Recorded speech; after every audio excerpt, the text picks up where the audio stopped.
नमस्कार दोस्तों, योगमय जीवन में आप सभी का बहुत बहुत स्वागत है।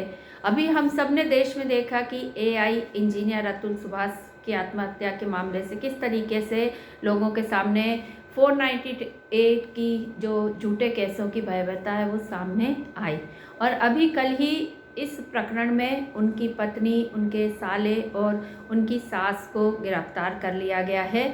और जो ये साबित करता है कि यदि वाकई में निकिता सिंघानिया के द्वारा उनके पति अतुल सुभाष को, जैसा कि उन्होंने अपने पत्र में और अपने वीडियो में कहा, उसी तरीके से मानसिक रूप से प्रताड़ित किया गया है और इस केस में उनके ऊपर आर्थिक और मानसिक रूप से बहुत ज़्यादा दबाव डाला गया, जो इतना असहनीय हो गया था कि अंततः उनको अपनी आत्महत्या करने के लिए मजबूर होना पड़ा। और ये कोई एकदम से उठाया कदम नहीं था, बड़ा ही सुनियोजित ढंग से उन्होंने इस अंतिम जो अपनी आत्महत्या की वो जो कार्रवाई थी उसको जो है संपन्न किया। और उसका मतलब उनने पूरी तैयारी की थी। तो हम ये नहीं कह सकते कि उन्होंने एकदम से आत्महत्या कर लिया, उन्होंने घबरा के आत्महत्या कर ली।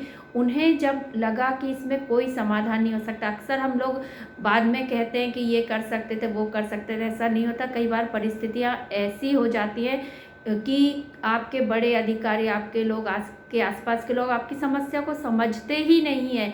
समझना तो दूर, वो उसको सुनना तक नहीं चाहते हैं। और जब 498 या ऐसा कोई मामला होता है तो लोग आपको ऐसी नज़रों से देखते हैं जैसे पता नहीं आपने क्या गुनाह कर लिया है।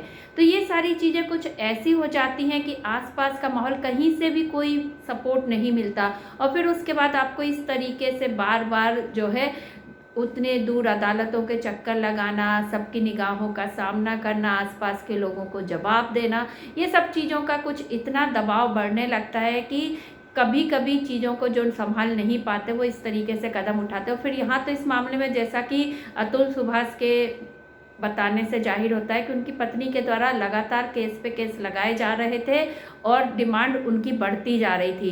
तो यदि वाकई में निकिता सिंघानिया ने इस तरीके से अपने पति के ऊपर जबरन बहुत सारा दबाव, आर्थिक तनाव दिया है, तो हम तो चाहेंगे कि उन्हें अवश्य सज़ा मिले, क्योंकि ऐसे जो झूठे मामले बहुत सारे हैं। हम जो ये कहते हैं कि यदि महिलाओं के ऊपर इतने अत्याचार हो रहे हैं, उनको ये सुविधा मिलना चाहिए, तो हमें ये भी देखना चाहिए कि जो इसका नाजायज़ फ़ायदा उठा रही हैं, जो इस कानून की आड़ लेकर निर्दोष लोगों की जो है मजबूरी का फ़ायदा उठा रही हैं, उनके ऊपर भी केस दर्ज होना चाहिए। तो निकिता सिंघानिया का जो प्रकरण है, ये अन्य सभी महिलाओं के लिए एक बहुत अच्छा उदाहरण बन सकता है, जो इस तरीके से जो है अपने ससुराल वालों के साथ दुर्व्यवहार करती हैं। तो इस मामले पे सभी की निगाहें लगी हुई हैं। और यदि निकिता सिंघानिया सचमुच कसूरवार है और उन्होंने अपने पति के साथ इस तरीके का माहौल बनाया कि उनको आत्महत्या करने के लिए मजबूर होना पड़ा, तो जो है कानून उन्हें अवश्य सजा दे, यही सभी भारतीयों की मांग है।